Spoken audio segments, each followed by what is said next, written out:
Hello. It has been a while since we've seen Sucro. But Final Fantasy XIV is currently having a Final Fantasy XVI crossover event. And I've heard it should take about 45 minutes. So this will either be a very short stream or I will decide to do something after it. But here's Sucro. She's been asleep for like months or something, presumably. That reminds me that I need to have this. I guess this chat cover will still work. We are still end-to-end walker, sort of.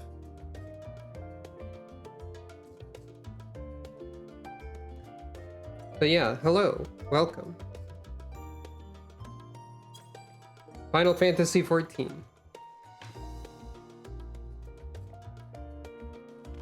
Here's Sucro. She's back again, finally. And she's a summoner today, because I thought that would be the funniest thing to bring to a Final Fantasy XVI crossover. Given the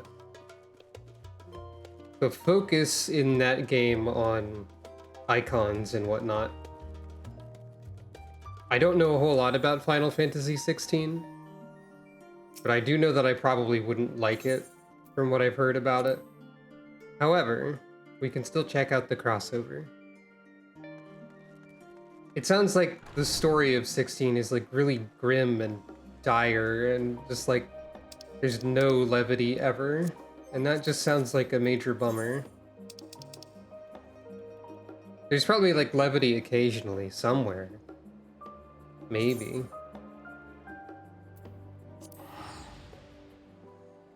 But still. Alright, I forgot the weird thing where my mouse cursor can like slide under the window.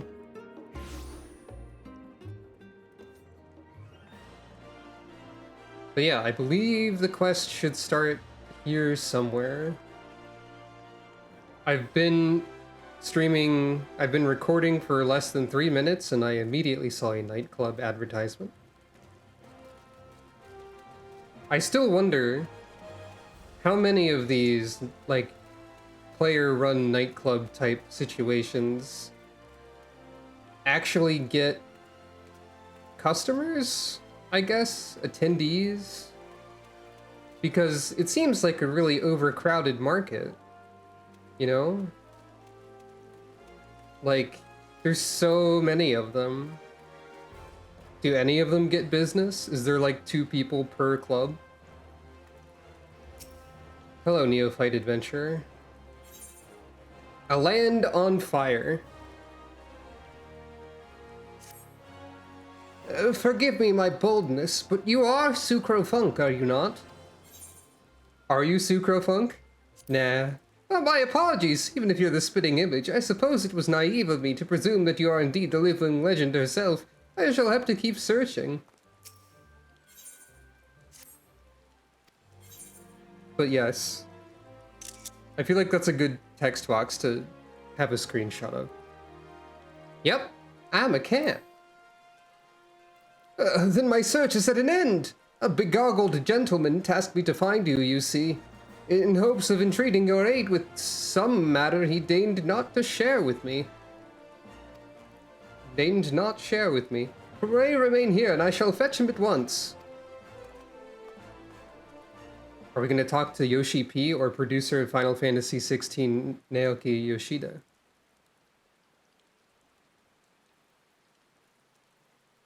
Greetings, champion. 'Tis I who employed the young adventurer to facilitate this impromptu audience. As for the why, I've a request that you, and you alone, can fulfill. Pray listen well, for my tale begins with a most unsettling dream. In it did I behold the evening sky, boundless and shimmering. As I drank deep of its beauty, I espied 2 stars sailing across the inky expanse, one of purest white, the other blushing scarlet, their courses set such that they may pass without collision. Sharply and suddenly, the scarlet star shifted its trajectory. High above a burning landscape did its path intersect with that of the white star, their conjunction marked by a brilliant explosion of light. Even in slumber, I was awestruck by the spectacle. So what does that mean? Truth be told, mine own interpretation wavers. My rational mind says meaningless dream, whilst my artist's soul insists on prophecy. I forgot that I usually read what both of the choices in a choice are, or all of them. It was a what does it mean, or a lovely story, but I fail to see what it has to do with me, or something of that sort. Whatever greater meaning this vision might hold, I am convinced that the blazing white star represents the warrior of light. In other words, you. And should these portents indeed foretell future events, you are thus fated to encounter the Scarlet Star, whomsoever they may be. I therefore humbly request that you accompany me to the burning land from my dream, that I might witness the vision's denouement. I will compensate you for the trouble, of course. Nod.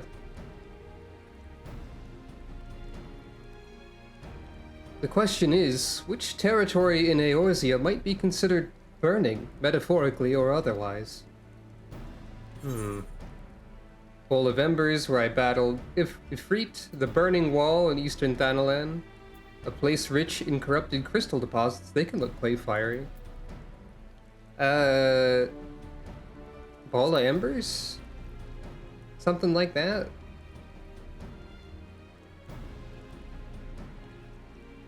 Well, its relation to flame cannot be denied. Mine instincts tell me nay. The scene from my dream was more ridge than bowl, a giant flickering outcrop of crystal, mayhap. Of course! You mean like corrupted crystals? These crystals would have to be immense in size, akin to those which comprise the burning wall. Aye, that sight well resembles the sweeping scene from my dream. The first mystery is solved. We shall leave for Eastern Thanalan and the infamous Burning Wall at once. I forgot what the Burning Wall was. I forgot that the Burning Wall was the corrupted crystals. It's an area that seems really important, and sounds really important, and looks pretty important, but isn't really that important. Until now. Wait, you can use Unicode characters in the text in this game? Someone posted little umbrellas in the chat.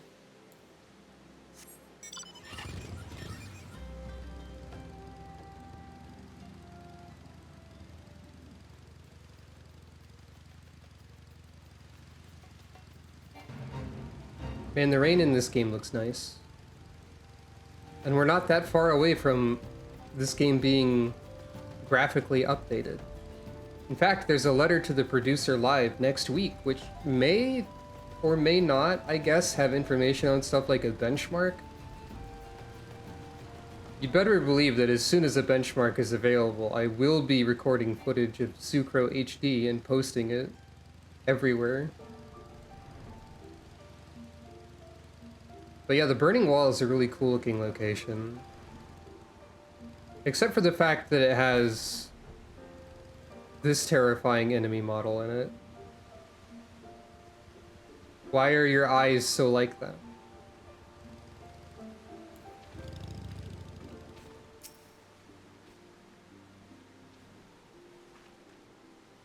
The Burning Wall. An apt name indeed. Oh, you never noticed that they had very human eyes on that enemy model? I'm sorry to reveal this information to you. It is said that these crystalline structures were formed when falling shards of Dalamud pierced the land's ethereal current. Some see them as a symbol of rebirth, a manifestation of renewed life. But that is neither here nor there. Let's have a look around, shall we? Spyglasses at the ready. Oh, they put the funny look around minigame in this. Sucro, you must locate Final Fantasy XVI at your local retailer using this spyglass. Survey your surroundings for anything out of the ordinary. You may move the camera as well as zoom in and out, target an area, and inspect it with the right trigger or the B button. By the way, I have yet another new controller. The controller I was using did in fact get busted, as it always does. And so I eventually decided I'm just gonna get an official, like, Nintendo Switch Pro controller again and see if I can make it work with a computer. Because that was, like, by far the most durable and most comfortable controller I've used. And it was really easy to make it work, actually. It does have a funny quirk to it, where, the way I'm making it work is I'm running this game by adding it to Steam as a non-Steam game, because I don't have it through Steam, I have it just through Windows.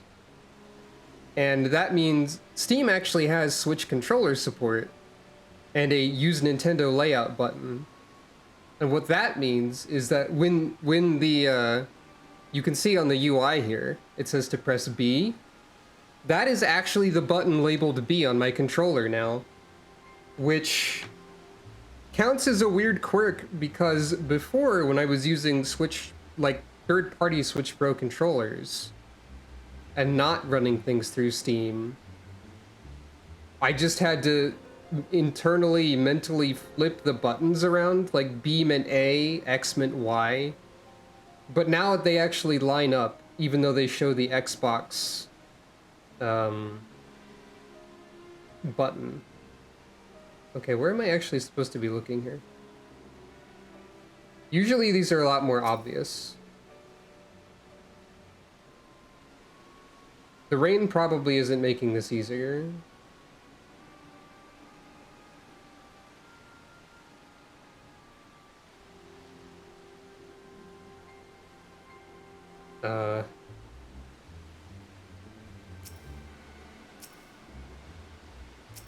Cactus.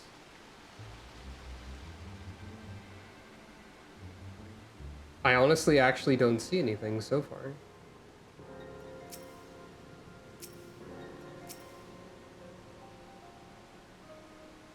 I don't think this is supposed to be difficult. These are usually really obvious, like I said. But yeah, maybe the rain is obscuring something.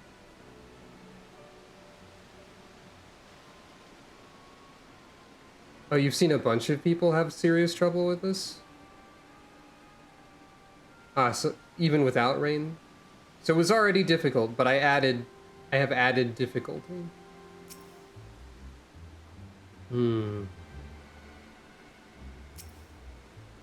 There's like some stuff fluttering around on the wind sometimes, I think.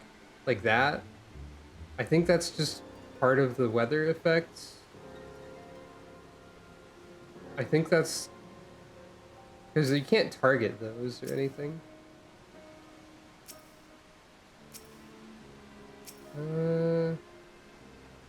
Well, this is one way to make this stream take longer.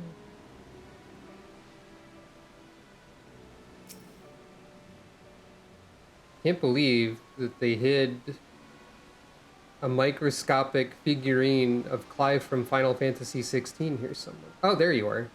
Speaking of Clive from Final Fantasy XVI, I found the Strange Man. Okay, he does blend in really well. He looks like he could be part of the ground. Oh, the rain stopped.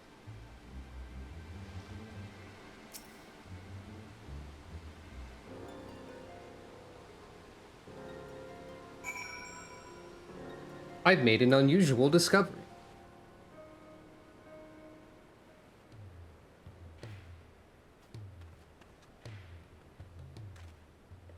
This sounds like Final Fantasy XVI music, probably.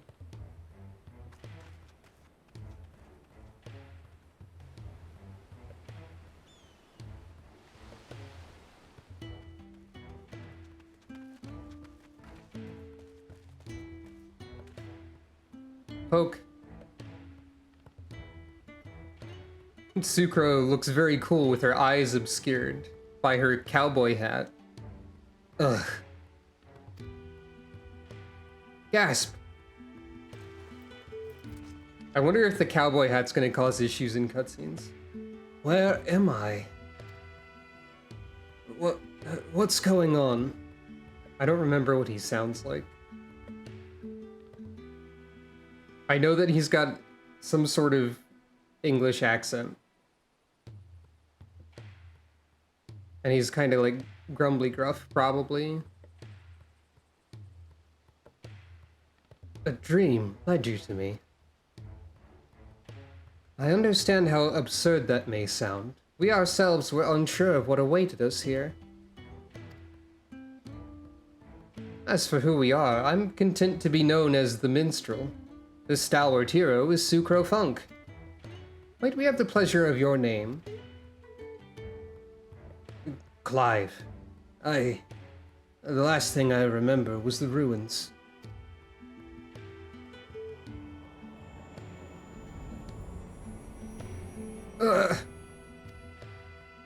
Final Fantasy protagonists always be having headaches these days. My head. Where? How did I come to be in this place? It would seem you were knocked senseless. Confusion is to be expected.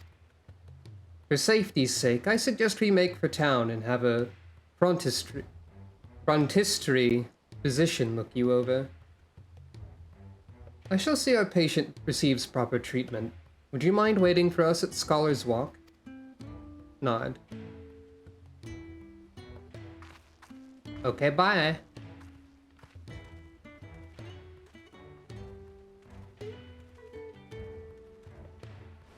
I wonder if Sucro will have more or less headaches in Final Fantasy XIV Dawn Trail compared to previous Final Fantasy XIV adventures.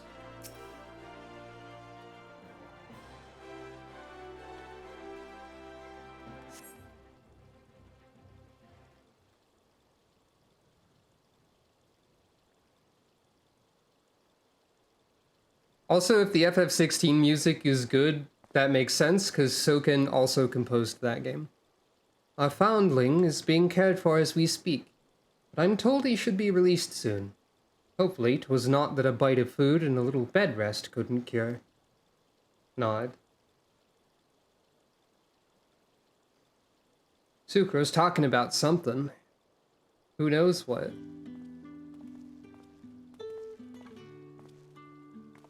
It was kind of you to wait. Thank you. Hello, welcome. Cat is back. What of your condition? Nod. Much improved. The Physica also noted no signs of injury or illness.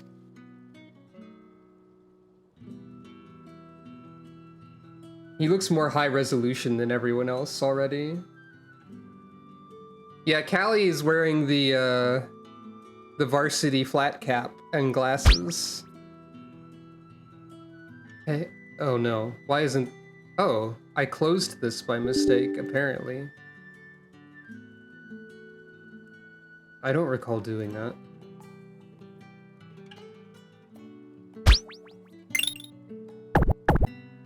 Whoa. That was a weird... Hold on. There we go. Oh yeah, I guess Muklamot. Ah! Hugh shifted. Well, that's a silly time for that to happen. Alright then. Calico is now blue. That's her attack. But yeah, she's wearing the varsity flat cap and glasses that approximate it, that Sucro wore a lot, so... That's her FF14 look, apparently. Yep. I'm blue now, just in time for all the fire. Ah yes, she's had her element shifted to water. Her elemental aspect has shifted.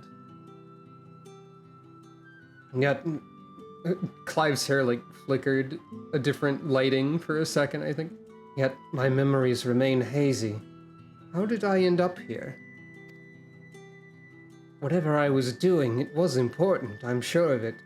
I must return as soon as possible. I see. We cannot leave him in this state. We must help him restore his memories and find his way home. Nod. What of this city, Clive? Do any parts of Ul'dah strike you as familiar?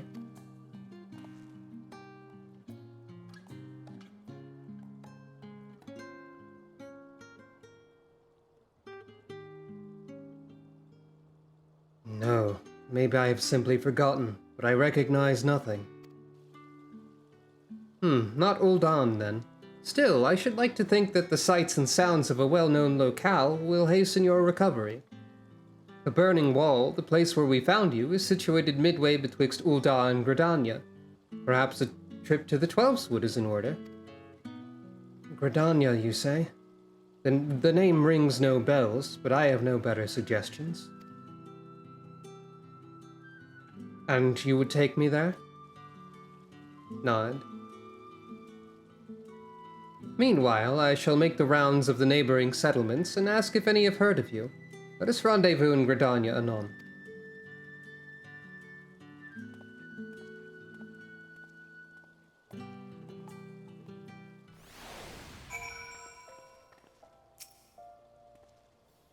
This entire situation has knocked me off balance, I'm afraid. Sukro, was it? I appreciate you coming to my rescue.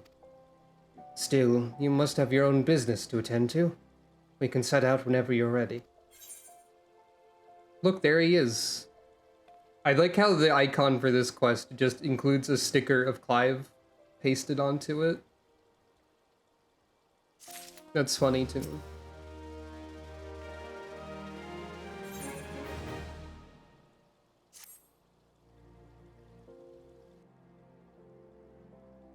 Are we ready? Then let's head out. This Gridania the minstrel mentioned, is it far? Well, we need mounts.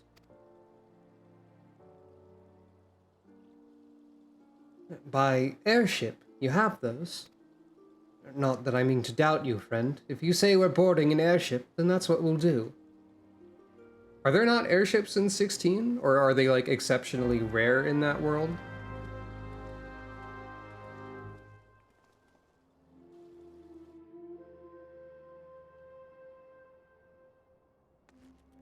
I'm glad we just moved here.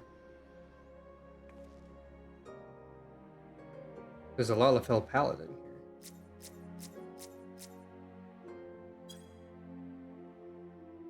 They have water ships and that's it. Okay.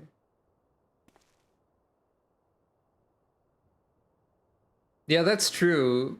The Noctis event was more, like, obviously... Like, in story, at least, was more obviously odd.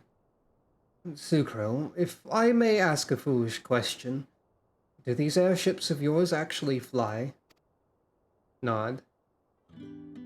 A foolish question indeed, then. Your expression tells me as much. First time traveling by airship, or is there no airship travel where you're from?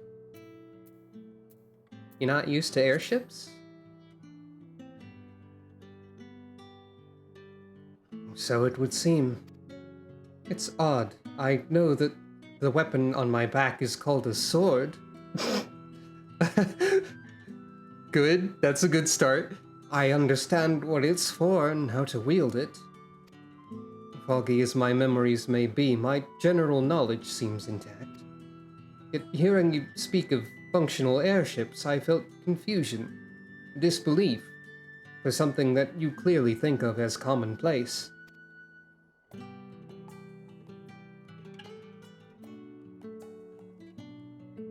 I can make no sense of it. Where was I before now? But dwelling on this is pointless. Forward is the only way. Nod.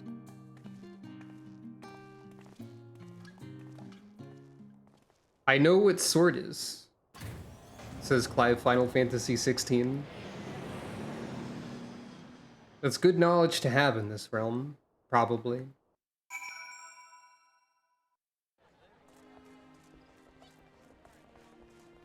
Well, what did you think? To feel that bracing wind, the deck shuddering beneath your feet as you rise into the sky. My memory may be faulty, but that was an experience I'm sure I'd not soon forget. So this is Gridania. It seems very unlike the city we just left. Where to begin? I think it best if I follow your lead. 5 is now accompanying you. Keep him at your side in order to proceed with quest objectives.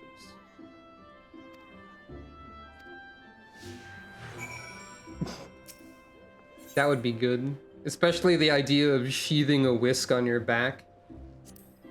This city certainly has a different feel to Uldar. Not only the architecture, but the people as well.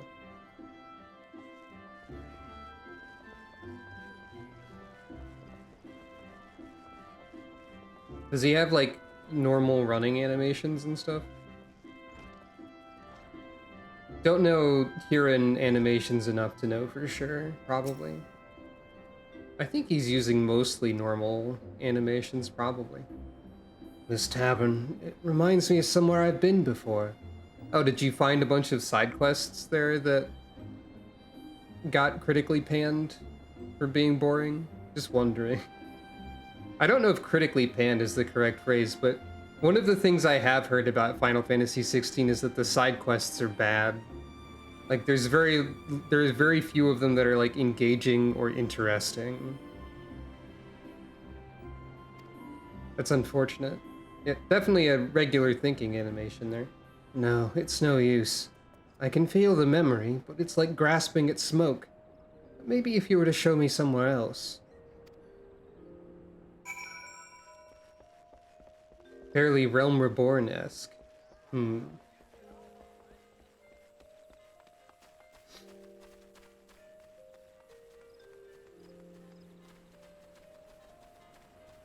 Unfortunate, I say, again. A chocobo? Now that's something I recognize. It's more than that. I had my own chocobo once, I'm sure of it. But as for the win or where... The win or the where, rather.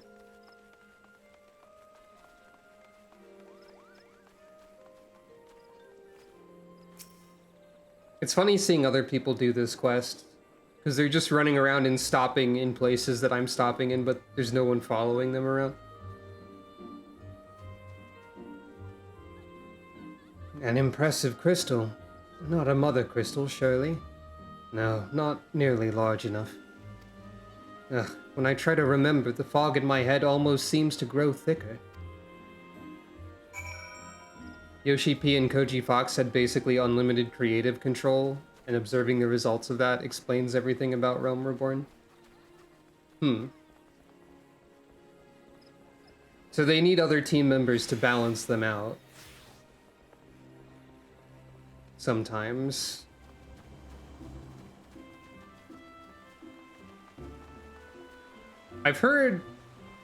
Things I've heard about 16 and seen about 16 are basically the side quests aren't good, the story is really grim, like the entire time forever. God, the petting animation is desynced. Why is this? Oh. Hue shifted. That's unusual also. Well, that's fine. We got 2 of those in a row. Thank you for petting Calico, welcome. So yeah, what I know about 16, the story is really grim, the side quests aren't very good. I'm orange now. True. And also, the combat is fun for some people at least. And like, there's a lot of very elaborate set pieces and stuff that some people have found to be cool, I think is my understanding. It's also very Game of Thrones-like. Now, I don't know much about Game of Thrones either, but I do know that they swear a whole lot in 16 to the point where it's just kind of like... Like, I get that people swear, but I don't think this is good writing to have them say swear words that constantly. I don't know. I wouldn't enjoy 16, is what I know about it, basically.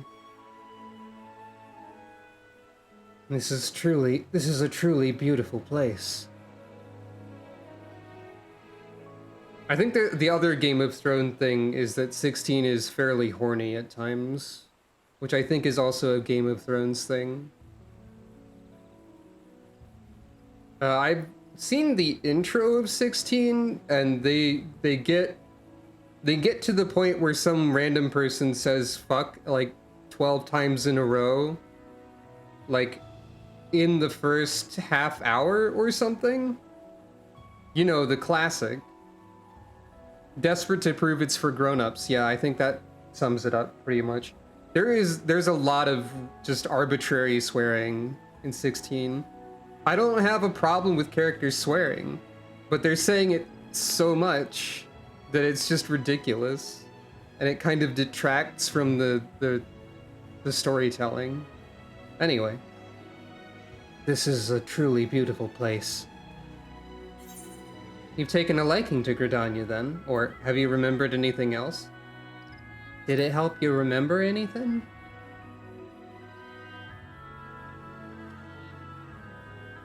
Brief flashes of this and that, but nothing to suggest I've been here before. I just can't shake the strangest feeling. Questioning head tilt. As if it's too peaceful, and that doesn't sit right. Sucro, this world isn't grim and dark enough for my storyline. Patrol reporting, Commander. All is quiet with the Ixal. No sightings of Garuda. For which we are profoundly grateful. At ease, soldier. Serpent salute. Parentheses distant. Did he say Garuda?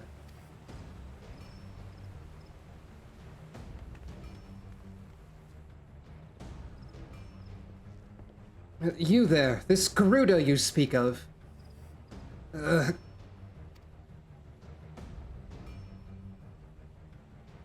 Sir, are you alright?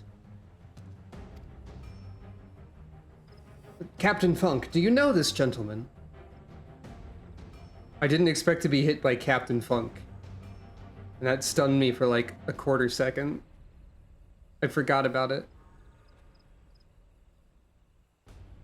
Yeah, I feel like that character beat of Clive right now is good storytelling. I'm not...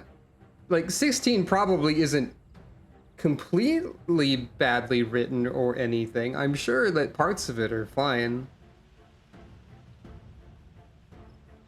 And, like, Clive has been translated into 16 or 14 pretty well so far. I do know also that there is a dog who is a good dog, and you can pet the dog. So 16 does have that going for it as well. Yeah, he kind of lost his memory, and we found him near a bunch of crystals. That's weird.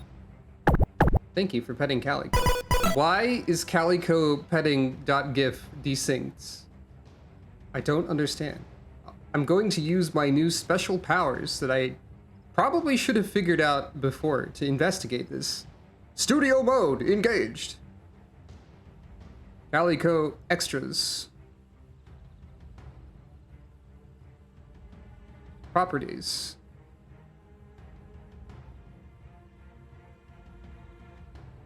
I mean, it does say unload image when not showing is checked.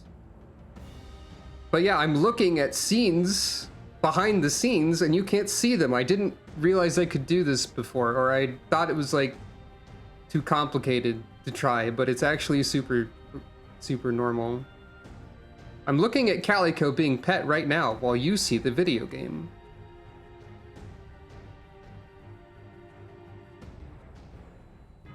It looks like Calico is having a normal time over in that dimension, but shrug.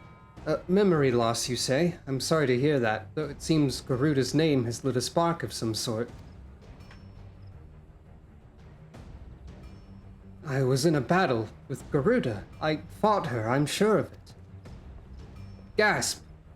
Please, you must tell me more. Anything that might help me remember my past. Of course. Britannia owes a debt of gratitude to any who've stood against that destructive fiend. However, there is one more suited to the task than I. Our elder seed seer is well versed not only in primal lore, but also in the treatment of bodily afflictions. She is surely your best hope for recovery. Well, you see, Garuda has the power of wind, and wind is known to push people and objects around, sometimes great distances, or perhaps spin very quickly in such a way that picks the objects up and throws them into the air, which has been known to transport people into alternate dimensions, in at least one, I think, public domain by now story. Yeah, exactly. You set out right what I was being vague about for no reason. Garuda wearing a trucker hat is a funny image. I assume that's because of the power of being run over constantly, also creating isekais. I will send word ahead to Stillglade Fane. Stand ready to escort our guest to an audience. Understood, Commander. Pray find me at Nofika's altar in Old Gridania, and I will see that you are granted entry to the Lotus Stand.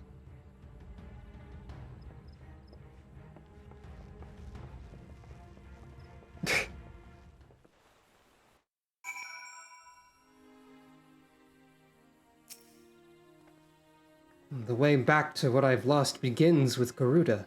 That I feel certain. The Lotus Stand lies just ahead. If you'd follow me, please.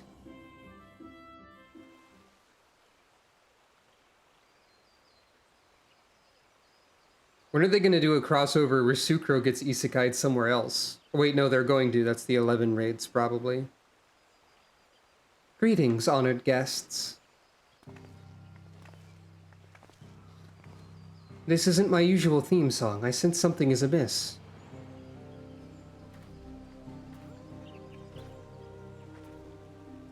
I bet Kanai Senna can hear the background music. Like, if anyone could, probably Kanai Senna could.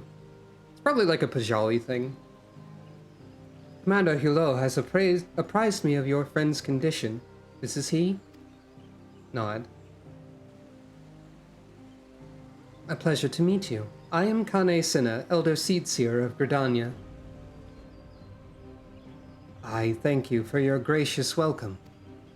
I am Clive, though beyond that I fear my introduction may be lacking. Please, concern yourself not with proprieties. 'Tis your memory loss we are here to address. I am told Garuda's name awakened some previous recollection. Yes, the instant I heard it, a hazy vision of battle rose unbidden. I think perhaps if I could hear more of Garuda. A wish easily granted.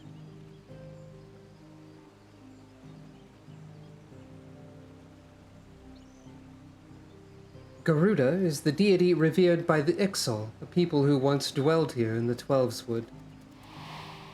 Flash to white, no, they haven't stopped doing that yet.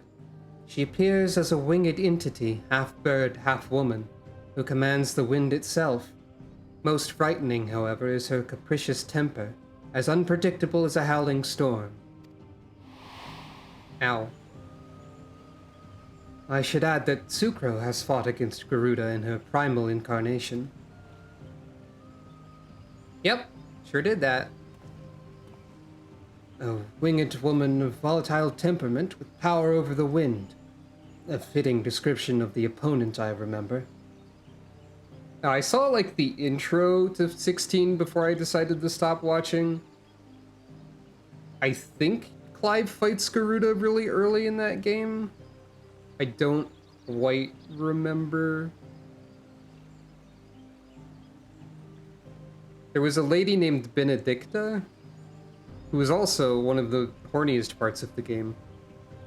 And I think she's the Garuda dominant is the word? Something like that? I don't know.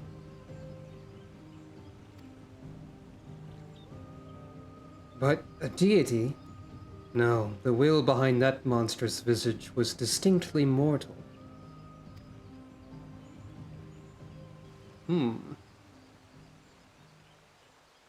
I suspect Clive's Garuda and Eorzea's Primal are not one and the same. I'm here now. You're just allowed to wander in here. I guess you are the wandering minstrel. Mainly as Clive himself is not of our world. Explain yourself, minstrel. Apparently Kane-senna knows the wandering minstrel. I went back to where we discovered Clive and questioned folk in all the nearby settlements. Not one person recognized his description. Such a distinctive tattoo escaping the notice of every local rumor monger for moms around. Improbable, to say the least. It does seem dangerous to have him around. That led me to consider another possibility. One consistent with past accounts I've heard of visitors from other worlds, somehow stumbling through reality's curtain and finding their way to our star.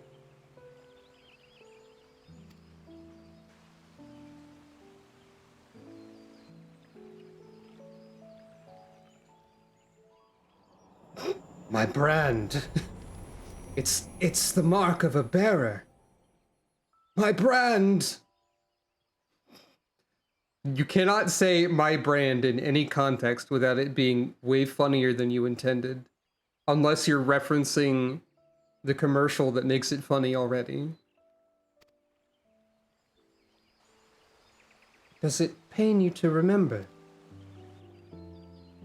I feel the memories trying to surface, but when I strain to recall, a piercing ringing fills my ears. Garuda, Bearer, Ifrit. Another primal's name. It would seem the pain has a less than tangible source. Long have I studied the healing arts, yet I sense no shadow of illness in your body. Your suffering stems not from injury nor sickness. Victims of terrible events have been known to suppress their own memories out of instinct. One's subconscious denies attempts to confront the awful truth, the mind creating a shield of pain to protect the heart.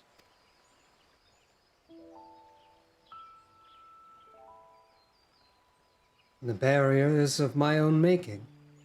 How then am I to overcome it? With our aid, of course. Nod. Fate has brought us together, and together we shall triumph over this adversity. Clive cannot smile. It is impossible for him, but I think he just tried. That's how I read that particular scene.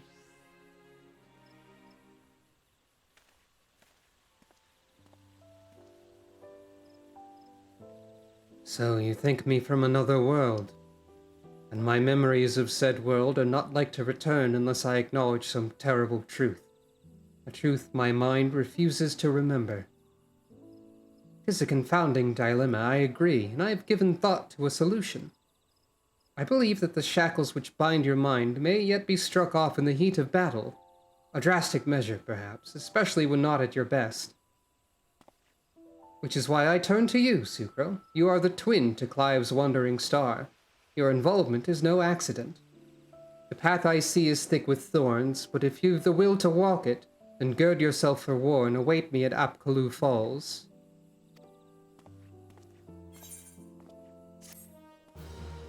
Both of them just watching as the minstrel wanderings away. Yeah, it seems to be the case that we need to have a cool boss battle. Clive seems somewhat bemused, is what the description said.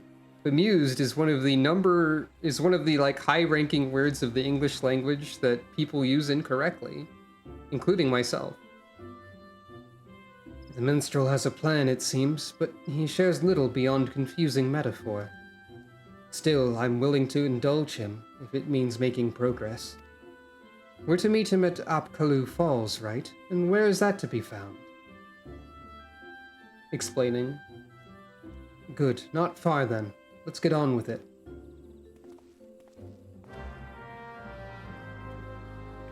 I forgot what the Noctis setup was, to be honest.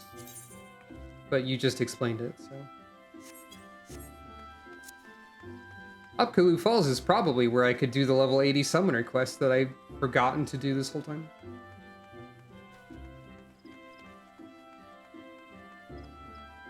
The real crossover that 16 needs to have is the Cup Noodles one. They need to let Clive wear a Cup Noodles hat.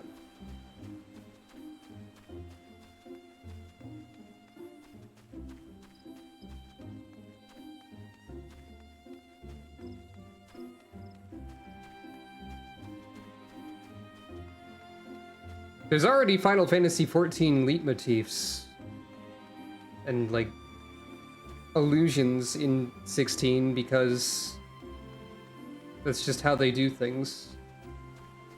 Yep, I could do the level 80 summoner quests, which I probably should at some point, though it's not terribly important.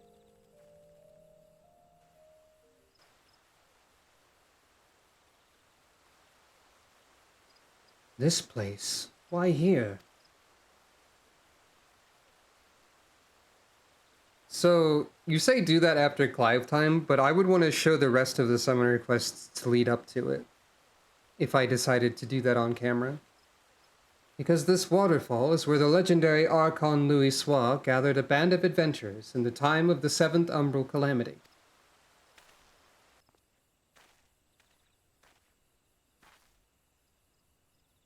Their purpose? To extinguish the infernal Ifrit. Ifrit! I know something is there. Why can't I remember?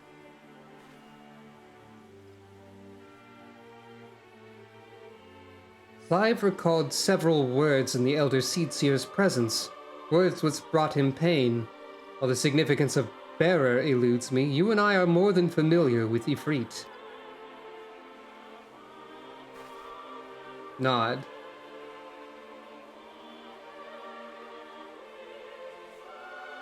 Considering your reaction to the mere mention of the name, 'tis likely that the primal, or its equivalent in your world, is deeply connected to your condition.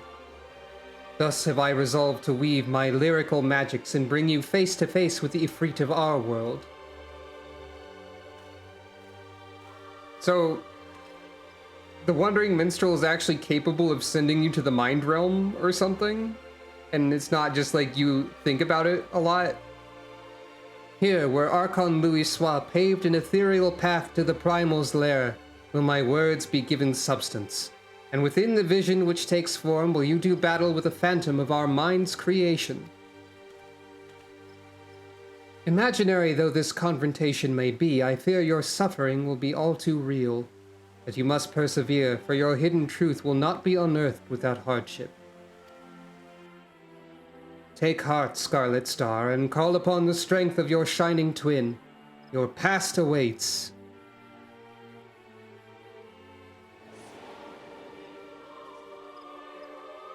I don't think soothe is the right word for this particular case.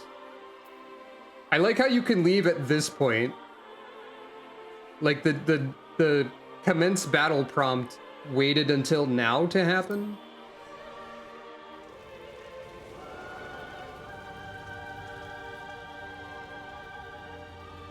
Yep, this is indeed the Bowl of Embers. Where has he sent us? You stand in the Bowl of Embers, the site where the Amalja summoned their patron deity, and the stage upon which the Warrior of Light became a slayer of gods. Well, just one god for now, but, you know, still. 'Tis but convincing illusion, the body of recounted tale given breath by fanciful verse. You know, something I could do for moments like this. I do have an echoey voice filter that I could throw on for when echoes are echoing. That could be funny. I don't know, maybe. But for now, let's just be normal about it. Come forth, Lord of the Inferno!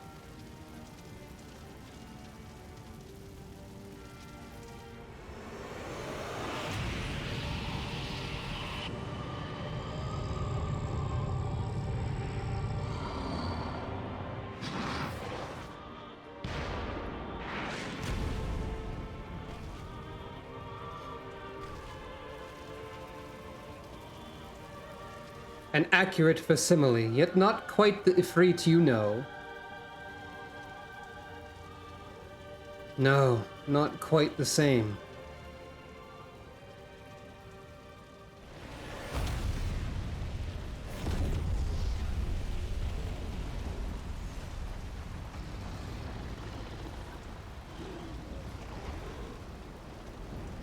Presumably Clive has added to the mind powers to create this Ifrit.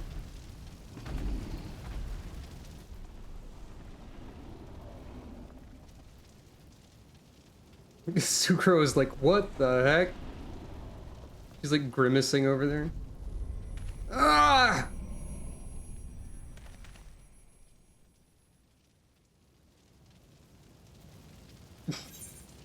It's time to uncover the truth, or ready when you are. Ready when you are.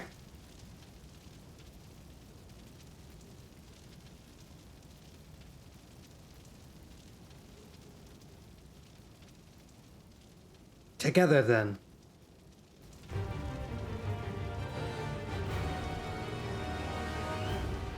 Also, the music in Final Fantasy XVI is good. It's Soken again, so of course it does. Ifrit.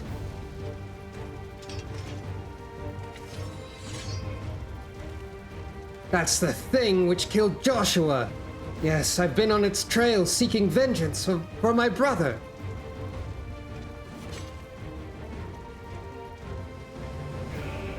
This fiend must pay. Fight with me, Sucro. I got a book.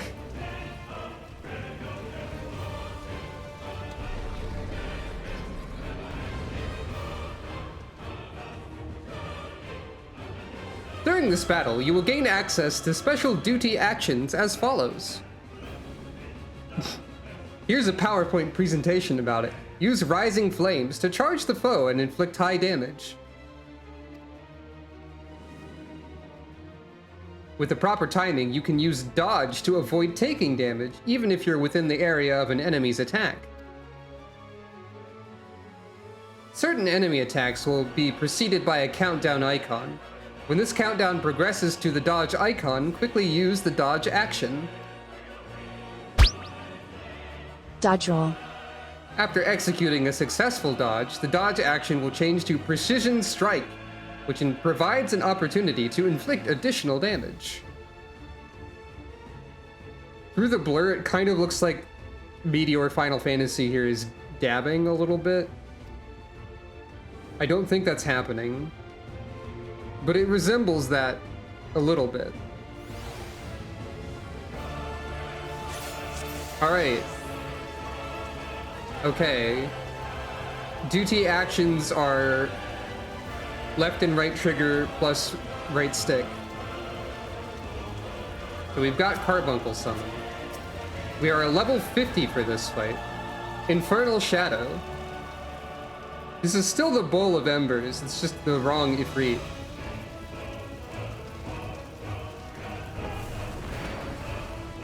Oh, it has the little, like, I assume FF16...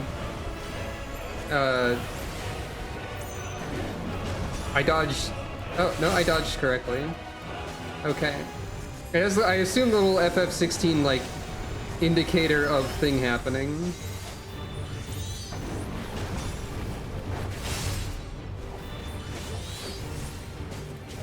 This is cute. The dodge does seem very generous, that's true.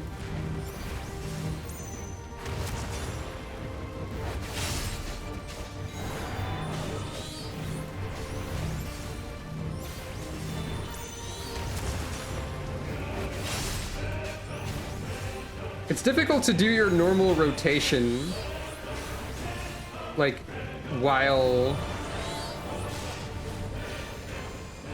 having to do the dodge mechanic. Not that I have much of a rotation to do, especially at level 50.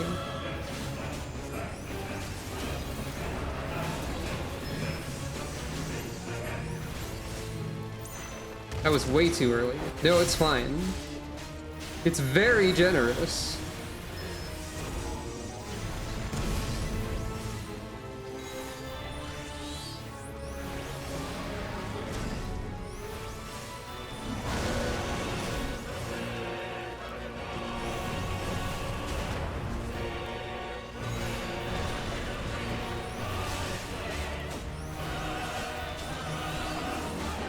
It might be a little bit difficult to do the dodge with the rotation because I have all of my while you are in a summoning phase moves on the Rising Flames half of the duty actions. Oops.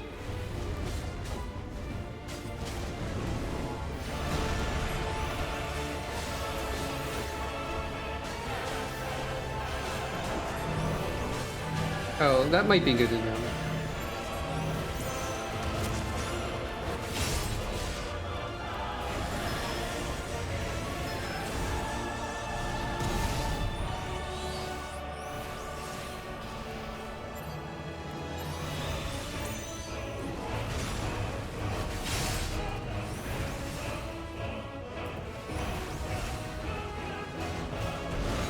This is a fun fight.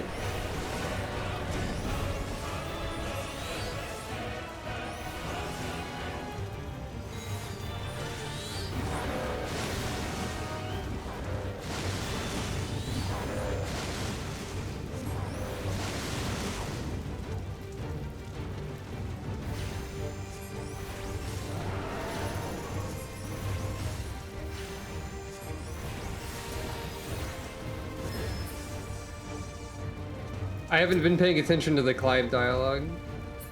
Buy you some time? Oh, yeah, okay.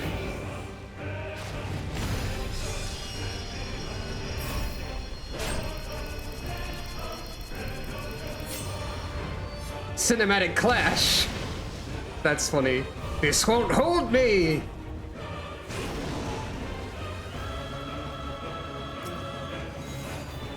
Yeah, he did. My thanks.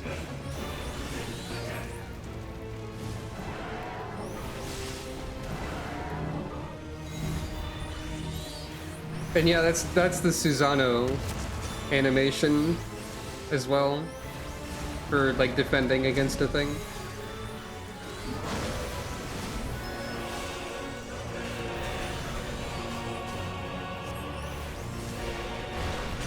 Aha! I did the thing.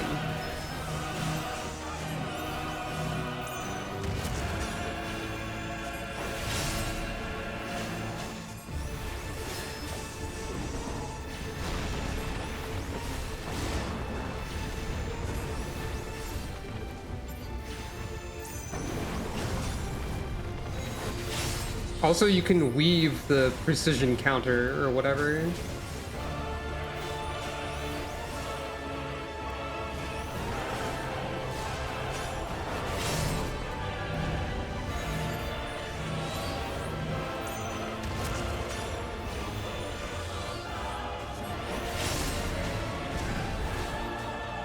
You can also just use this to move out of the way quickly.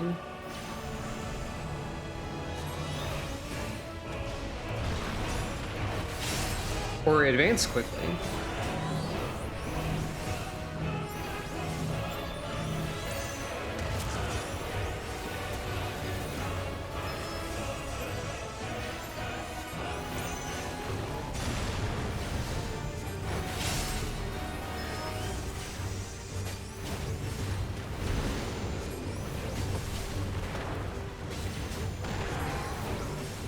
Oh no.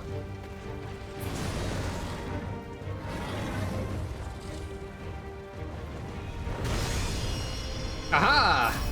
Sucro's very cool, is the thing about Sucro.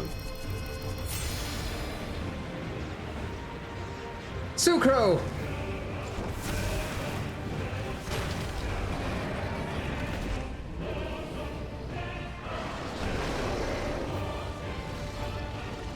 God, if the next tank had a dodge roll mechanic, that would be the most fun class in the game, though? Probably.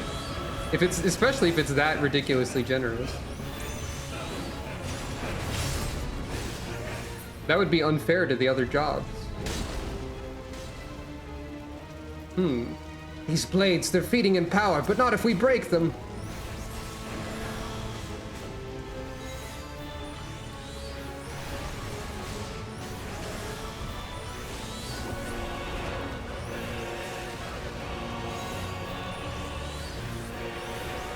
There's too damn many. We cannot rely on steel alone.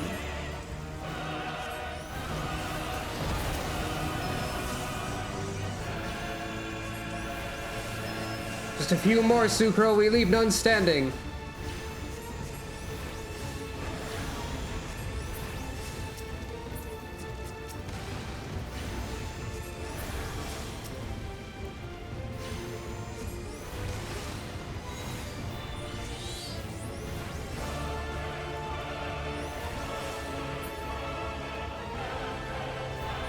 On your guard, he means to unleash hell!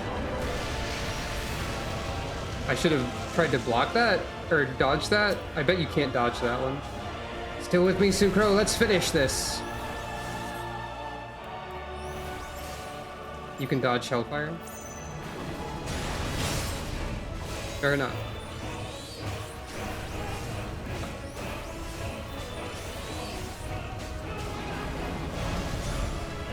That should not have counted.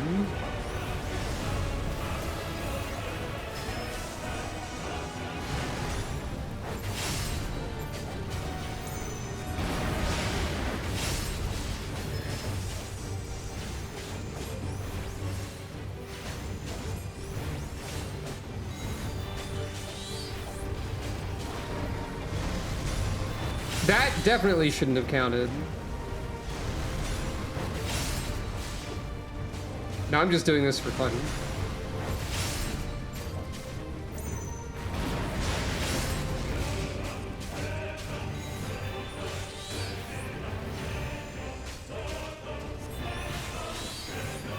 Heck it, just rapidly summon everything. And also do that.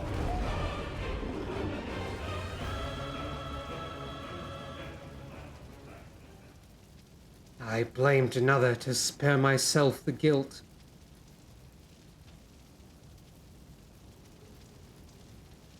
I feared that by accepting it, I would lose what little was left of me. But I accept the truth of it now. Ifrit. You are not Ifrit. I am.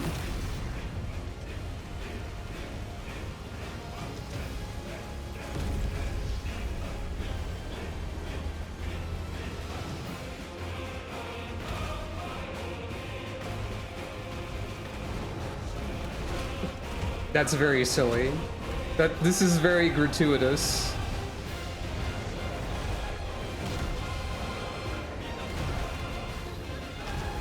Parentheses positive. Just to be clear.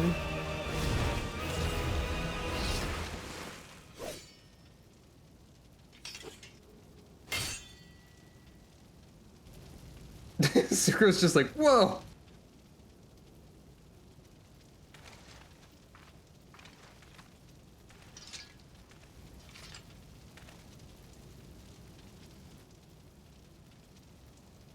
In the battle against your own mind, 'twould seem you have emerged the victor.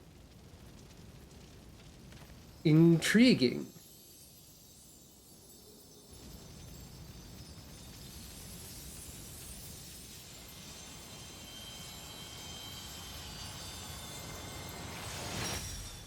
Here is a dog! Yay! Bark! Dog detected. Bark. I am dog. Thou art not dog.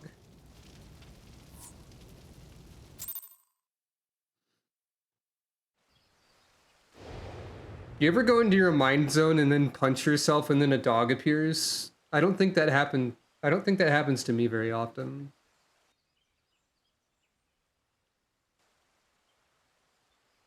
The illusion is unraveled, yet you've brought a friend back with you.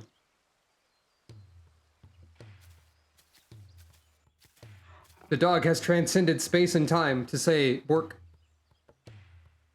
This is Torgal, a wolf pup raised in the duchy. There's no more loyal ally in battle, and no keener guide when the road ahead is uncertain. I will now pet the dog in Final Fantasy XIV. Bork, Ah, that would explain the aberration in the lingering ether. Torgal is here to lead you back to your own world. Questioning head tilt? Dog can do this? Clive has embraced his harrowing past, and in doing so reclaimed the memories he lost.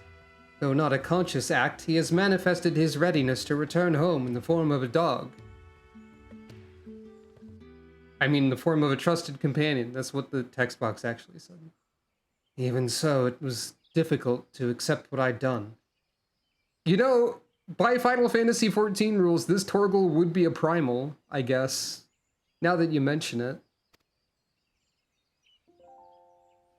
My younger brother, Joshua, was a kind and gifted soul. The inheritor of the Phoenix's flames, he was destined to become Archduke, as our father had before him. But Joshua was murdered, his bright future cut short.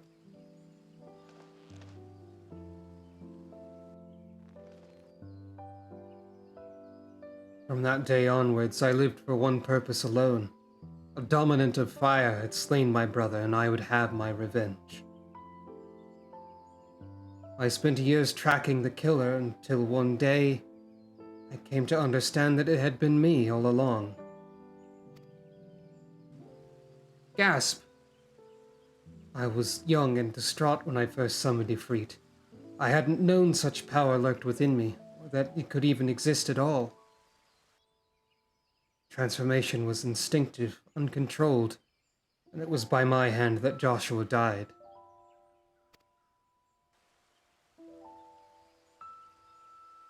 It feels weird to reveal this in a crossover event when it's like a major plot point reveal in Final Fantasy XVI itself, to my understanding.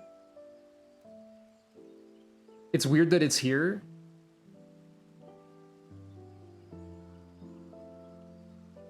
They said the Clive crossover wouldn't spoil anything past the early game of 16. Well, too bad, I guess. Seems that it has. I can but imagine the anguish this caused you. That's like mid-game or something at least.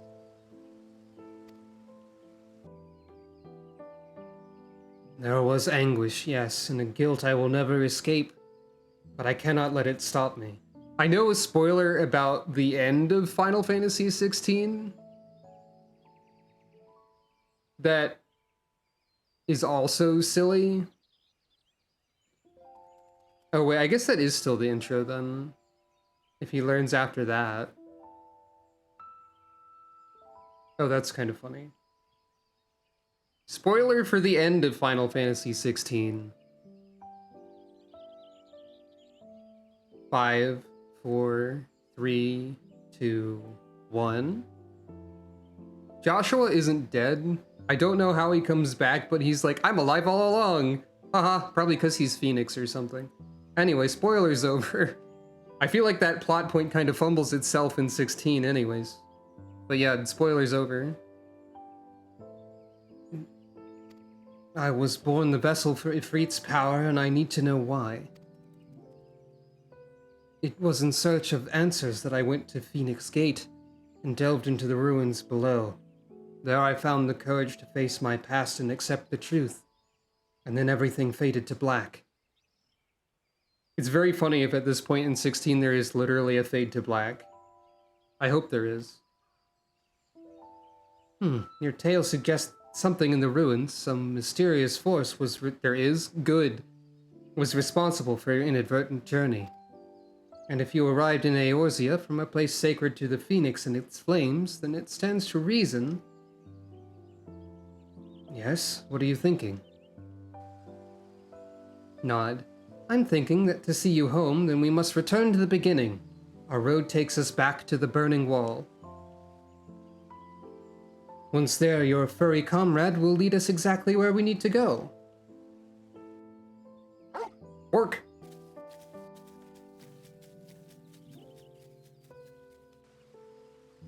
Nod.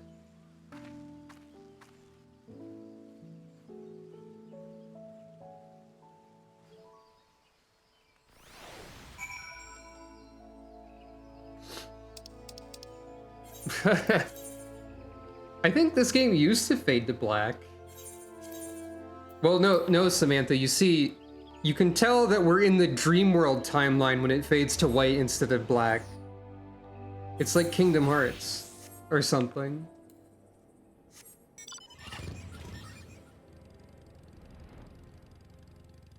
So the entirety of Endwalker is actually in the dream world. If you read this like novel-length document put together by the community proving this theory to be very likely. I still don't know why I read the Kingdom Hearts 3 Dream Theory document when the only Kingdom Hearts game I've ever personally played was the first one. But it was interesting. I guess that's why I read it. Stay tuned for a complete playthrough of all the Kingdom Hearts series in chronological order. Starting after this. No, just kidding.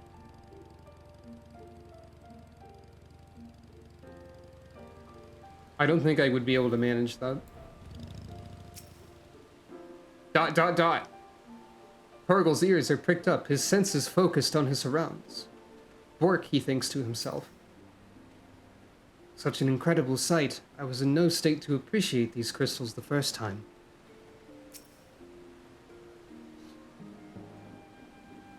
That is funny. That's also true.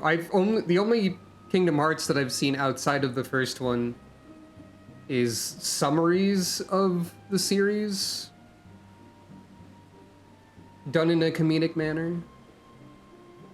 You have to play Birth by Sleep 3 times?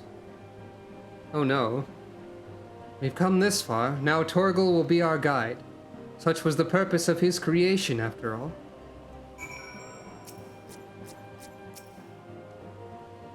Ready, Torgal? Take me home. Bark. Once you choose to depart, Clive and the Wandering Minstrel will accompany you. Torgal will then begin leading you onwards. Follow Torgal to his destination and try not to fall behind.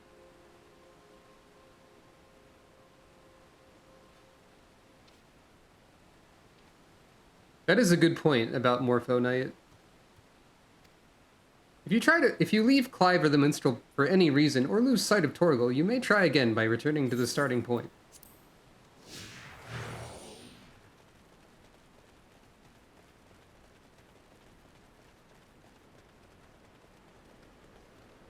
If you were doing this at level, I think the enemies here would aggro you and make this annoying. At least the Mirror Knights would. Because if you were only level 50 and they're level 41, I think they're still within range, because you have to be 10 or more levels higher. That's kind of a funny detail.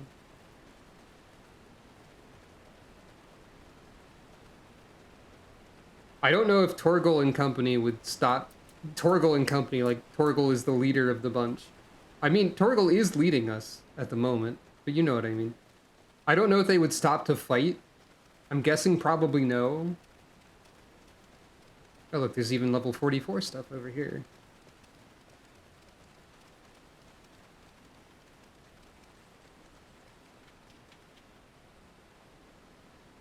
The dog is glowing. Bark! There's so many Torgals here. I wonder why that could possibly be. He's the leader of the Bork. You know him well. He's finally Bork. To Bork. Bork. But not like the Swedish chef, like a dog does. Is this it, boy? Bork. The tale ends where it began. It's finally Bork to chase his... Yeah, that's good. That's better. Where you first found me. Indeed. I was baffled as to why this, of all places, would serve as a junction between our two worlds. But now I think I understand. You do? Some years ago, Eorzea was visited by a cataclysmic disaster known as the Seventh Umbral Calamity. Some years ago, not specifically 5. Just kidding, it's specifically 5. It's always 5. Yet even as fire and ruin threatened all we hold dear, the world underwent a mystical renewal. 'Twas as if the star was reborn. 'Twas as if I was hired on to fix everything. One theory attributes the miracle to a benevolent entity. You can't say this. Look, I know that you might be alluding to something in universe, but the Yoshi P stand-in saying that one theory attributes the rebirth of Final Fantasy XIV to a mysterious benevolent entity. Teehee. Claiming that the underlying phoenix flared into being to save us in our hour of direst need. The phoenix. Nod. I know they're talking about Louis probably, but still. The burning wall itself is a scar left by those events, its crystal ridges having erupted from the earth overnight. Some believe these monoliths of solidified flame to be proof of the phoenix's deliverance. Oh, really? Is it 10 plus now? I skipped over Little Lady's Day, or Hatching Tide, or whatever. I guess it was both of those. I don't think they've... Okay. It'd be really funny if they officially admitted that time has finally passed in the funny Gubu event that I missed. I skipped over it because I don't care too much for Gubus, and also I wasn't playing 14 actively at the time. I say at the time like it wasn't like 6 days ago or whatever. The bond with your brother, the phoenix of your world, may have been the connection which brought you to this sacred place in ours. Drawn to the flame.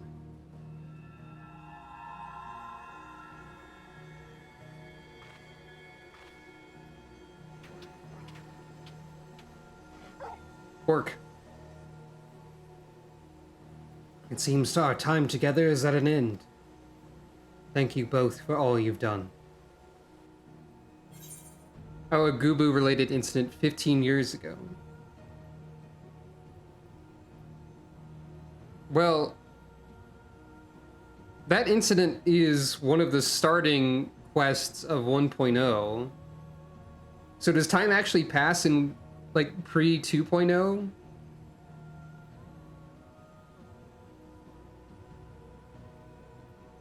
I assume they're talking about the 1.0 introduction, which would mean that time has passed for? Maybe? Press on, friend, no matter how daunting the hardship or bitter the truth, or may your journeys be fair. Have a good trip.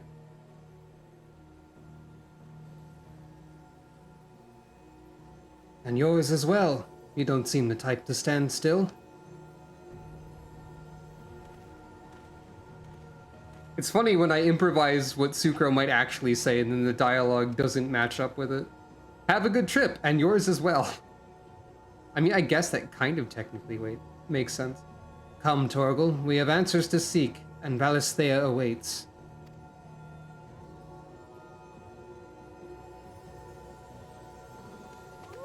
Awoo!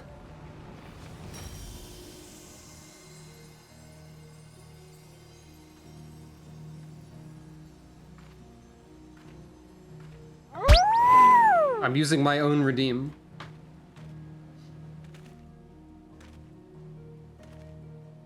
And then he was gone. To learn more, you'll have to purchase Final Fantasy XVI using your computer or your local retailer, or from the PlayStation 5 store. I feel the stirrings of a ballad. Buy my game, it's really good. The song. But nay, 'twould be hubris to imagine I could capture Clive's story from so fleeting an excerpt. You really are telling me to see the rest of the story.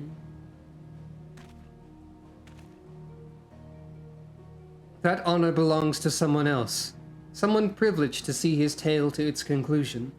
Sadly, the power to peer into other worlds was not granted me by this day's miracles. I wonder, however, if you might manage it, Sucro. God! I wonder if you would buy my other video game. Sucro, use your PlayStation 5. If Yoshi P bought me a PS5, I would return it for free money. Probably. I don't want to play Final Fantasy 16. It sounds like it would be bad for me. It is very funny that, yeah. Sucro's just like, I don't know what you're talking about. What the heck do you mean? What's a PlayStation? Well, you see, Sucro, it's like a book, but more complicated. Like, really, way more oh God, my inventory is a heckin' mess. There's a Kid Dragora in it. There's one of these. Congratulations, everyone! Behold my Harvest Moon PNGs of fruits and vegetables. Our little adventure is over. Set in motion as it was by a dream most cryptic, I must thank you for indulging my sudden and strange request. As for your promised reward, I hope this is sufficient. Torgal proved such a trustworthy guide that I thought to bind his likeness to a summoning whistle. You know, as one does. May his loyal spirit serve you well in your travels. Until we meet again.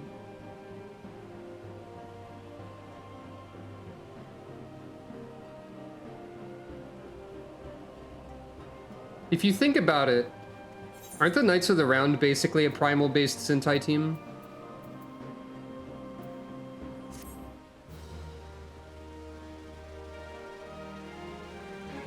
Zordon even almost rhymes with Zordon. Zordon.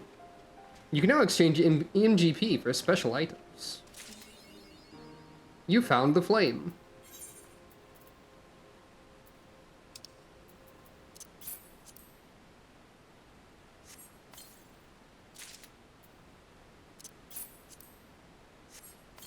Torgal whistle, Torgal pup.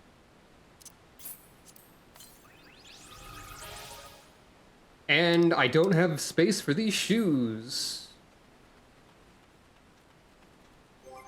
I don't know why, but I don't have space for these shoes sounds like something that would then turn into like a remix. Like you could remix that statement. I was planning on using them out, don't worry. According to the Wandering Minstrel, the beast who appeared to aid the stranded Clyde was a guiding spirit born of its master's memory. So impressed was the ever-insightful musician who wants you to buy his video game by the creature, he decided to create this faithful facsimile in hopes that it might also serve as your loyal companion. There's a pet button. Oh. Eh? Hmm? Did I not have this as the active window? I did not. Minstrels can do this. It's true.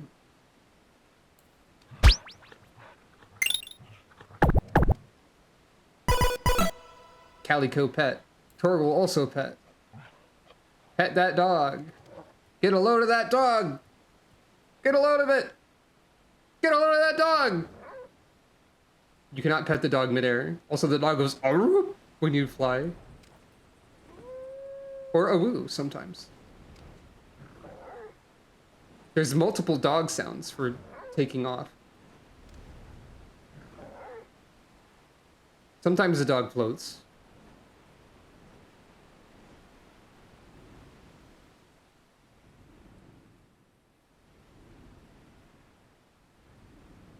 Dog.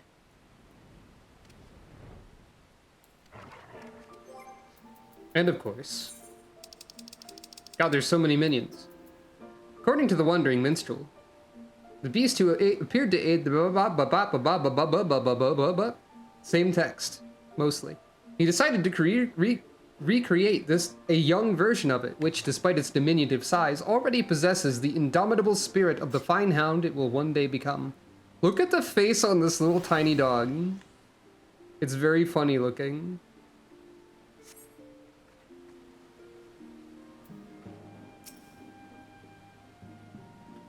I can also pet this dog. This dog doesn't care as much. Hold on, I need to get an extreme close-up of the Torgal pup.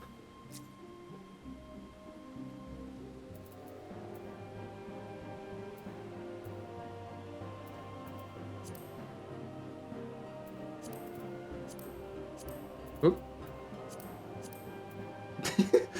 This is the thumbnail now.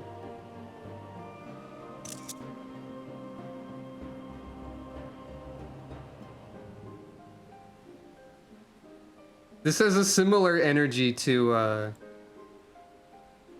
no, that's Calico firing a machine gun. It's always funny to remember what the last time I showed an image on a stream, like what it was. So there's this image of a weirdly wide cat face that's funny to me. It looks like this. There's a similar energy here, I think.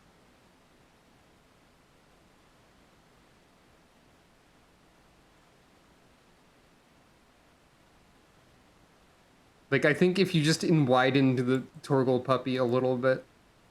And also, of course, I've been drawing an awful lot lately for some reason, which is good, I guess.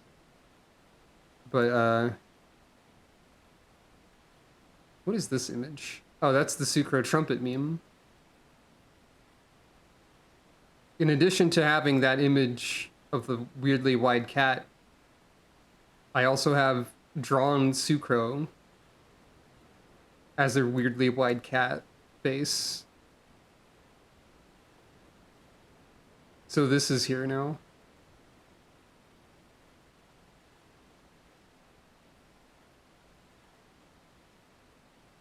Yep. And I've made a lot of stuff lately.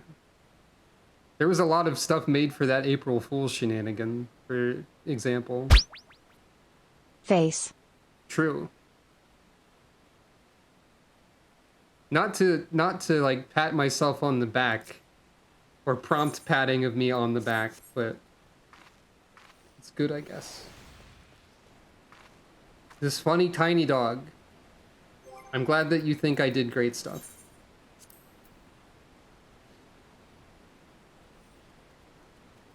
I'm glad you like it. Thank you for petting Calico. I don't know why the pet is desynced. It's so weird. But that's fine, I guess. So we can get stuff at the Gold Saucer. I regret to inform everyone that Sucro has yet to win the lottery still. Also, I forgot to check for a large number of weeks. Because I haven't been playing actively, but... yeah, the accessories are removed for the petting because Calico getting pet.gif. I think I've explained this before, but here's a little fun behind the scenes. The Calico pet redeem is a separate image file that briefly replaces Calico, basically. But it's not like animating properly for some reason. Also, it's weird to have Calico on the stream twice. That's not how Calico works.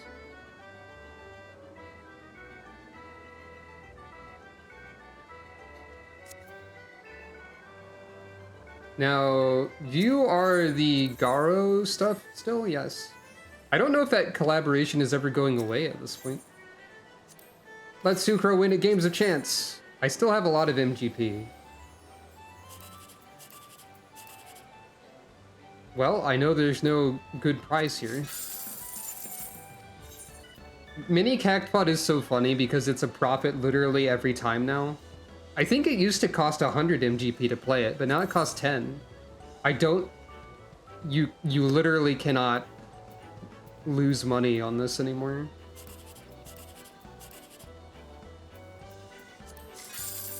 Yay. $1.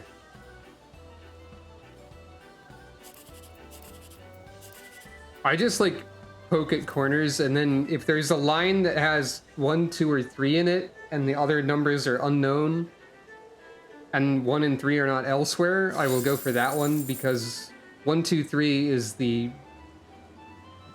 highest number. And if I can't do that, I look for like the highest numbers altogether because I think that's that's like second prize or something.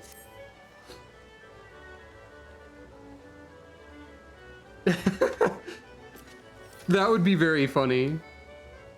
Ancient Allegan Gotcha is a great phrase. Actually, that's another doofy image I made at some point.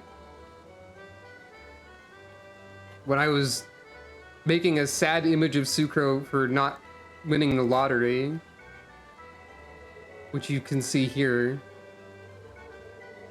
I could just have like a scrolling, rotating gallery of Sucro memes I've made because I like my Final Fantasy 16 character too much. Or Final Fantasy 14 character, excuse me. I don't remember exactly what prompted it, but I did make an SSR rarity version of Sad Sucro. So that exists. Because I'm very silly. I've never shown you that one? That's funny. Now, the Knowing Way corner is way too small for a rotating list of Sucro memes. What? It's only a normal amount of love for a Final Fantasy 14 character? Well, shoot, I guess I have to like Sucro more now.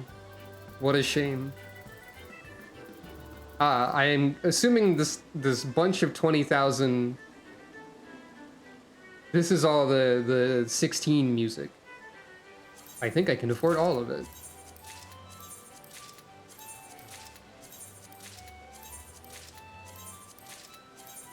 I think these are the only other collectibles from this event. Like there's the Clive armor and then the orchestrion rolls. Look, they're very cool MP3s. Apparently, there's more. Oh, there's triple triad. Right, there's a Clive card.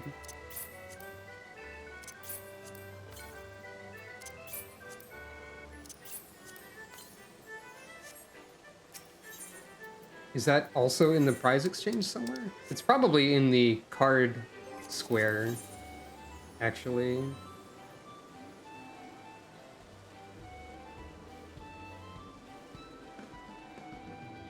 Oh wait, there's a card seller at the front desk as well.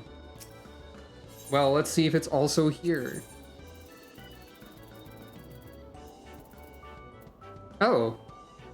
I didn't realize you could... I forgot that you unlock more cards here as you...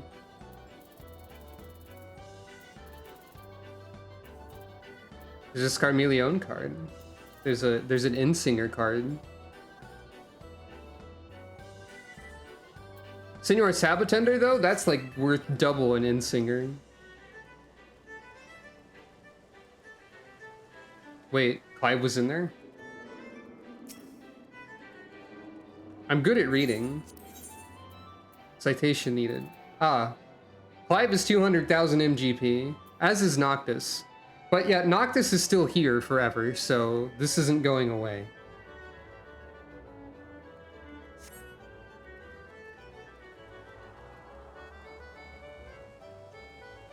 Also, that's a good point. I'm gonna guess probably.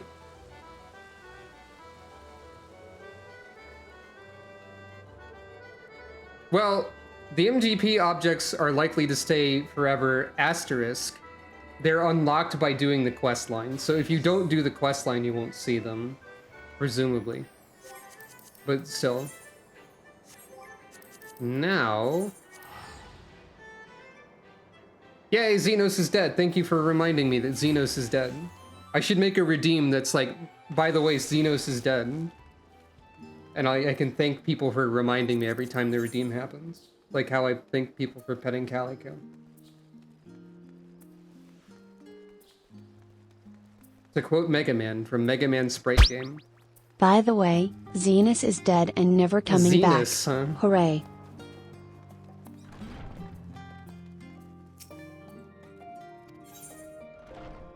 That's a funny way to say that word. By the way, to quote To quote Mega Man from Mega Man Sprite Game, I am honestly glad he is dead. Let me try that again. Xenos.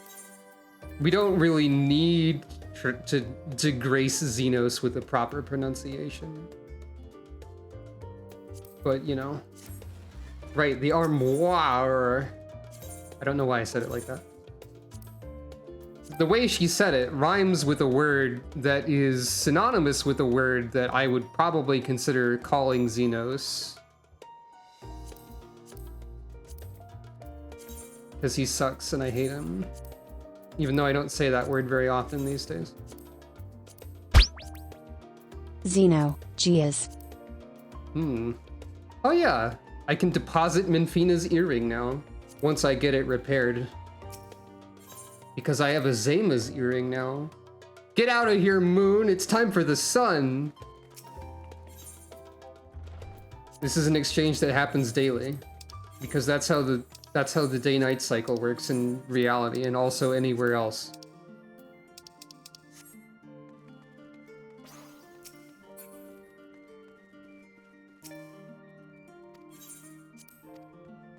Flimsy corkboard?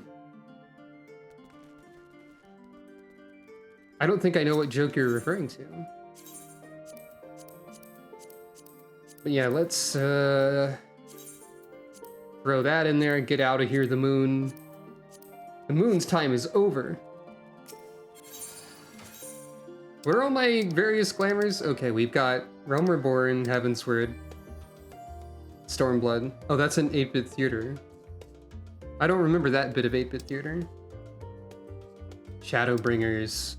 This is likely to be mostly the Dawn Trail look. I don't know if I've said that before. I'm probably gonna try to dye the gloves when there are secondary dye channels. And it might be messed around with depending on like if they don't HD texturify these graphics or something. I wish you could rearrange these so I could put Dawn Trail after Endwalker, but no, alas. Ominous shots of the sun would be bad to look at because they would hurt your eyes. I've got this outfit that I think I used for Gunbreaker a bit. This outfit I used for Marauder a bit. This is the real Captain Funk over here. Or Warrior, not Marauder. This is one, I guess we're talking about my outfits now. The Ronkin Robe of Healing here reminds me of Phantasy Star Online a little bit. Sort of like a Fomar type of robe. There's not much else to this outfit at the moment. But I was trying to see if I could put together a PSO-like thing. This one she used for a while. This is one of the outfits they specifically showed an example of the second dye channel for. The Baronial jacket. Ah, Detective Sucro. Machinist Sucro, which I still think is very cool, and has not actually seen official screen time, I guess. This is the one I described as Sucro looking like a Xenoblade character.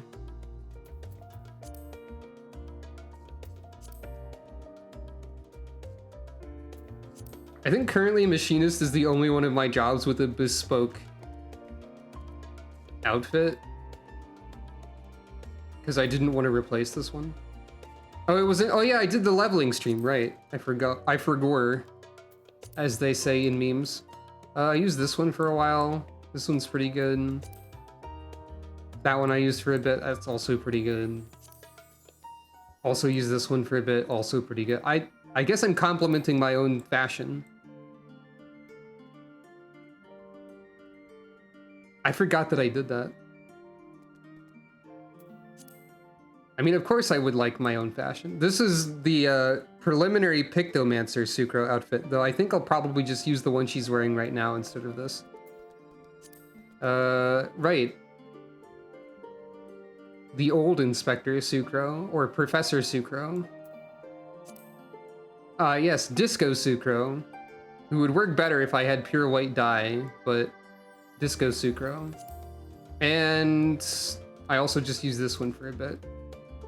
Oh no, all of my glamour plates are like fine. Which one do I get rid of? This one isn't really an outfit yet. Oh no, Sucro. You'll get cold in the glamour dimension. Okay, we gotta look at the Clive outfit, I guess. And glasses, apparently. So yeah, I'm not likely to use this torso because it's a bit low cut for my particular tastes, I suppose, and or issues. But this is the Clive outfit. It seems to be more HD than everything else is already, which is pretty funny. Also, the tail still clips. Always the tail clipping. How does it die? Okay, it's funny with the rest of this stuff here. Okay, it dies the red portion. Which means that it is... Yeah, there's absolutely going to be a second dye channel. But the real question is, can I make a cool glamour out of this? I'm pretty sure the textures on the Clive gears are already fancier than the rest.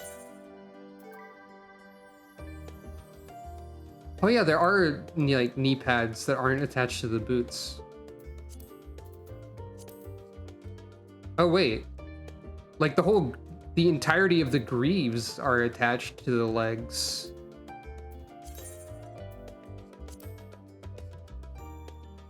That's interesting. So what does this look like otherwise? So you're telling me that Clive is just wearing armored slip-on sneakers. That's really funny, actually. At least a little bit funny. This is for when you still want to have armor on, just when you're walking around the house, you know? You gotta have armored feet. And only armored feet.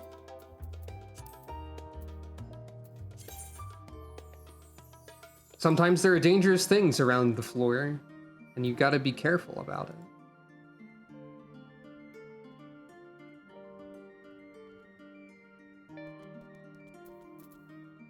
I feel like if you got into a fight with your microwave, it would be likely to target a part of your body higher up than your feet. Unless you have your microwave on your floor, which I would recommend you get some sort of table or counter type surface for your microwave, probably. I would not recommend placing your microwave on the floor. Well, this works fairly well with the 5 stuff. This like barely goes in there. I never used the heirloom jacket. Would the cursed Mr. Mine table work? Only if your microwave also looks like a Rotom. I know that there's not an official microwave Rotom, but please consider it. So if I were to... This isn't exactly the correct red, probably. But this works like decently, I would say. You could probably use the Clive armor for some stuff.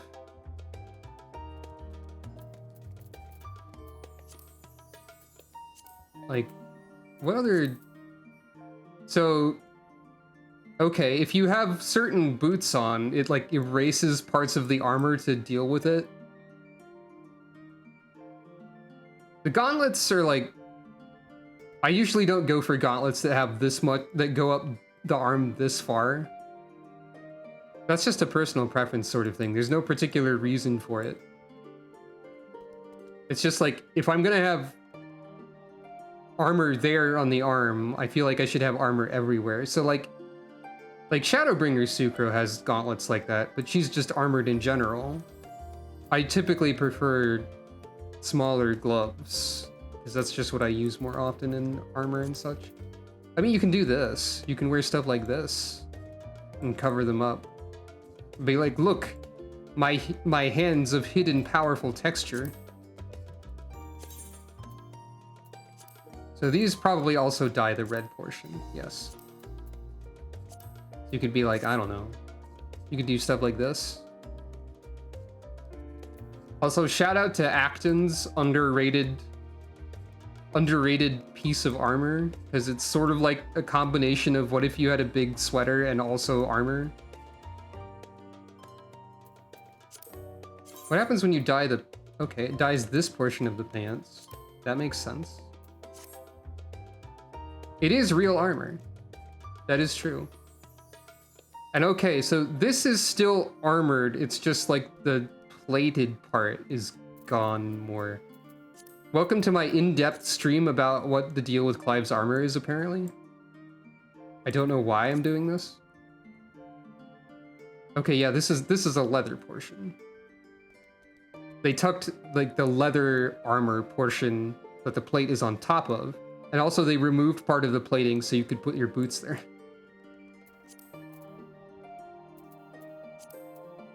These are probably the most... Well, I don't know about that. They might not be the most modular pants in this game, but they are modular pants. And modular pants is a funny set of words to combine. Okay, naturally, if you do wear thigh boots, you still get a little bit of plating up here, but it does cover up most of it. Modular pants. Also, this looks really weird. It's just like ankle guard, I guess, except an ankle would... Well, no, it's still an ankle. Front ankle guard, not back ankle.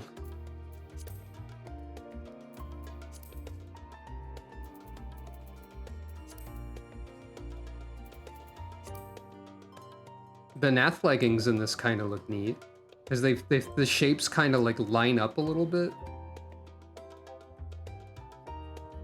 If you could dye specifically the plate part of the legs, that could be something. Oh, right. That. I forgot I had that. This is like the last thing you get from the island. Did I ever show the completed island sanctuary? Because I completed it. That is a thing that I did.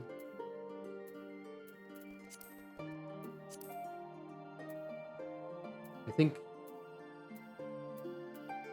I might not have bought the pants because they were probably just like white mage underwear or something. Like a tiny mini skirt, as they do. Wait, no, they're there. They're actually regular pants, I forgot. Yeah, Sucro can be a cat now. But yeah. Combine the funny cat hood with the Asian robe? You probably could. If you mean the ancient robe. The mittens have paw prints on them. They do have a little paw pad. This is like a step above hoods covering your cat ears. Because they're covering the cat ears with cat ears. But I still prefer to have the cat ears visible. But yeah, you can combine the cat hood with all sorts of stuff.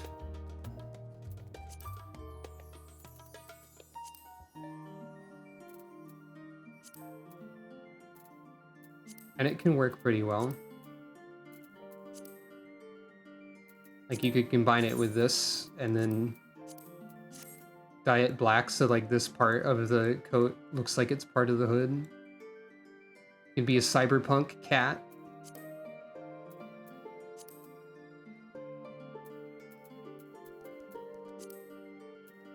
You can have a dive watch.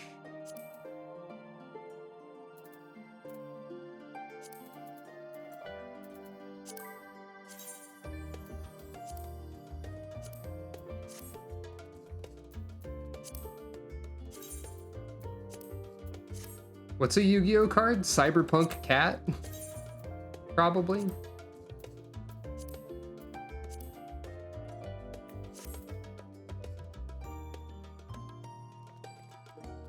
Yeah, you could do something like this.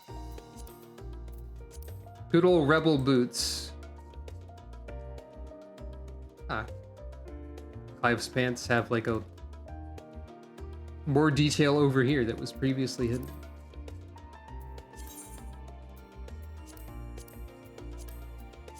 Shoutouts to the rebel boots and the Wake Doctor's bottoms, which are the best pants and boots for every occasion. For many occasions, at least. There was another somewhere in here. Oh, it was just the Wake Doctor's shoes again. Shoutouts to the Wake Doctor for just randomly having the best all-purpose pants and shoes in the game for some reason. For my particular needs. But yeah, you can have modern-day Sucro. Also, this looks like an Eggman type thing if it's red.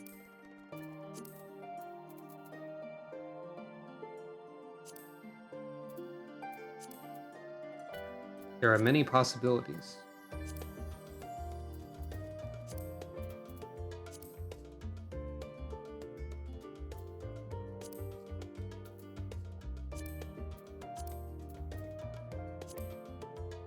Sometimes I forget that I bought this specifically to do a Toho bit once. So I can in fact have a maid outfit on Sucro. Because I wanted to make a Toho outfit once. Carbuncle. Should use this robe more also, probably. Well, anyway.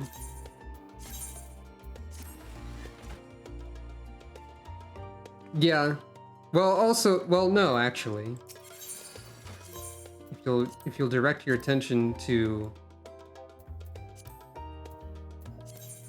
There is one other piece of the Wake Doctor's gear that's a bit odd. It's the gloves. Because they're like stitched together, ominously. But most of it is just like... Coat's got the ominous stitching. Then you have the mask, which is... Yeah. The pants and boots are normal. Anyway, that was the Final Fantasy XVI crossover event, followed by 30 minutes of talking about Final Fantasy XIV fashion, apparently.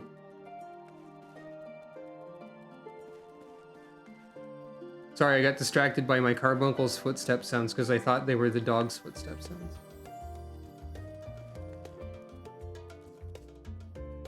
Ah, the room I made on my previous character. Yep. This took longer than I thought it would. Because I was reading stuff and then talking about fashion for a long time. How's everyone doing over here? Presumably they have normal things, because I just have them doing normal stuff these days. I was worried this would be a short stream. It's gone for 2 hours still. I'm considering whether or not I should do something else as well. I don't know what that would be. Probably not something in Final Fantasy XIV.